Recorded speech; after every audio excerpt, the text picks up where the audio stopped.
नमस्ते दोस्तों। हमारे स्पेशल सेशन न्यूज़पेपर एनालिसिस में आज हम बात करेंगे दैनिक जागरण के राष्ट्रीय संस्करण में जिन जिन खबरों को स्थान मिला है उन खबरों में महत्वपूर्ण खबर। चलो स्टार्ट करते हैं।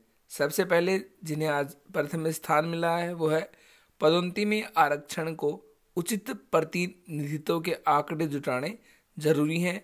ये बात कही है शीर्ष अदालत यानी सुप्रीम कोर्ट की।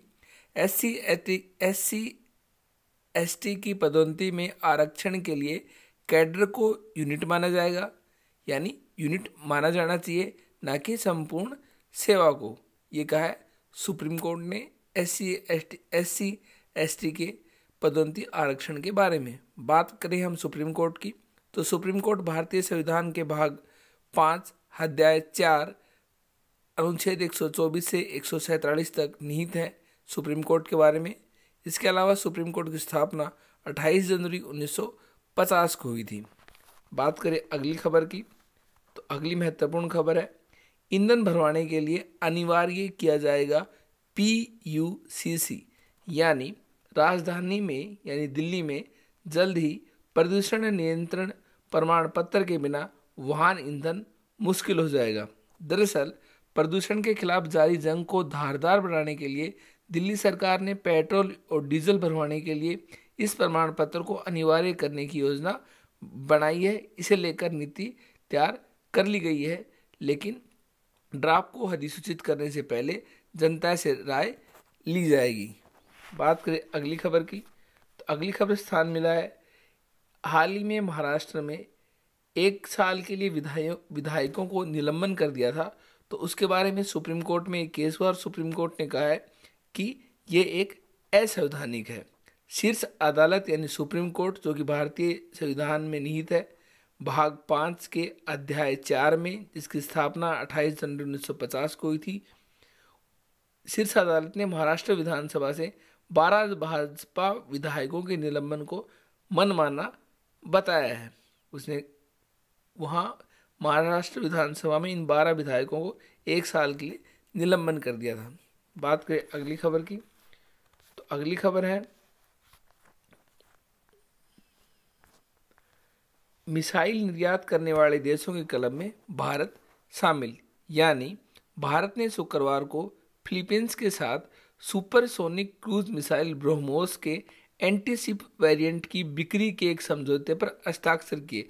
इसी के साथ भारत मिसाइल निर्यात करने वाले देशों के क्लब में शामिल हो गया है। बात करें फिलीपींस की, तो फिलीपींस एक साउथ ईस्ट एशिया देश है। फिलीपींस की राजधानी मनीला है और फिलीपींस द्वारा रमन मैग्सेसे पुरस्कार भी दिया जाता है, जो कि सबसे पहले विनोबा भावे को मिला था और हर साल दिया जाता है। भारत के कई लोगों को मिल चुका है। उसके साथ भारत ने अपना एक सुपरसोनिक क्रूज मिसाइल ब्रह्मोस का एंटीशिप वेरिएंट बिक्री का एक समझौता किया है। इसी के साथ भारत मिसाइल निर्यात करने वाले देशों के क्लब में शामिल हो गया। हम आपको बता दें ब्रह्मोस भारत और रशिया की ज्वाइंट वेंचर है। अगली खबर जिसको स्थान मिला है वो है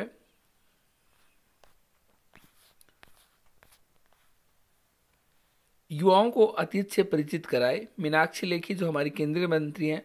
केंद्रीय संस्कृति राज्य मंत्री मीनाक्षी लेखी ने गुरुवार को आज़ादी के अमृत महोत्सव के तहत इंडियन वुमन अनसंग हीरोज पर एक चित्रमय पुस्तक का विमोचन किया, यानी वो भारतीय नारी जो कि आज़ादी में अहम योगदान निभाया, लेकिन किन्हीं कारणों से लोग उनसे परिचित नहीं हो पाए, उनके बारे में इन्होंने एक चित्रमय पुस्तक का विमोचन किया। केंद्रीय संस्कृति राज्य मंत्री मीनाक्षी लेखी ने। बात करें अगली खबर की, नागेश्वरन बने मुख्य आर्थिक सलाहकार। हम आपको बता दें डॉक्टर वी अनंत नागेश्वरन भारत के नए मुख्य आर्थिक सलाहकार नियुक्त किए गए हैं। वर्ष 2019 से 2021 तक प्रधानमंत्री आर्थिक सलाहकार परिषद के सदस्य रह चुके नागेश्वरन ने शुक्रवार को अपना कार्यभार संभाल लिया है। वित्त मंत्रालय के अनुसार नागेश्वरन ने लेखक, शिक्षक और सलाहकार के रूप में भी काम किया है और IIM अहमदाबाद के छात्र रह चुके हैं। एग्जामिनर आपसे पूछ सकता है हाल ही में नए आर्थिक सलाहकार कौन बने हैं, आपका आंसर होगा नागेश्वरन। अगली खबर जिसको स्थान मिला है। नई चुनौती बन सकता है नियो सीओवी कोरोना वायरस। चीन के शोधकर्ताओं के एक अध्ययन के मुताबिक दक्षिण अफ्रीका एक अफ्रीका महाद्वीप का देश है। दक्षिण अफ्रीका में चमगादड़ों में फैलने वाले एक प्रकार का कोरोना वायरस भविष्य में इंसानों के लिए खतरा बन सकता है। हाल ही में बायो आर्काइव के प्रीप्रिंट रिपोजिटरी में पोस्ट की गई स्टडी रिपोर्ट को भी गहन समीक्षा होनी बाकी है। अगली खबर मिली है स्पोर्ट्स की प्रमुख खबर। रिकॉर्ड के 21वें ग्रैंड स्लैम से एक जीत दूर है नडाल। राफेल नडाल एक स्पेनिश टेनिस प्लेयर हैं। ये 21वें ग्रैंड स्लैम अभी हाल ही में ग्रैंड स्लैम ऑस्ट्रेलिया में चल रहा है। हम आपको बता दें साल में चार ग्रैंड स्लैम होते हैं।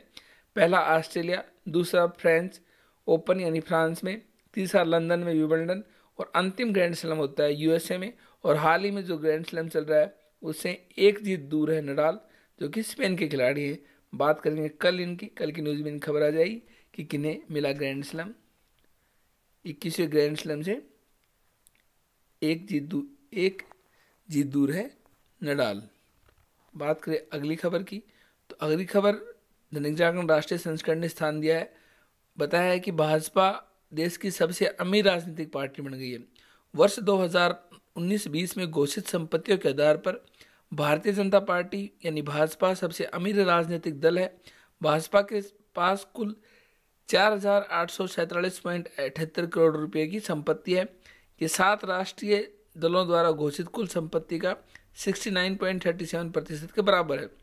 राष्ट्रीय दलों में दूसरे नंबर पर बसपा है और पहले नंबर पर भाजपा है।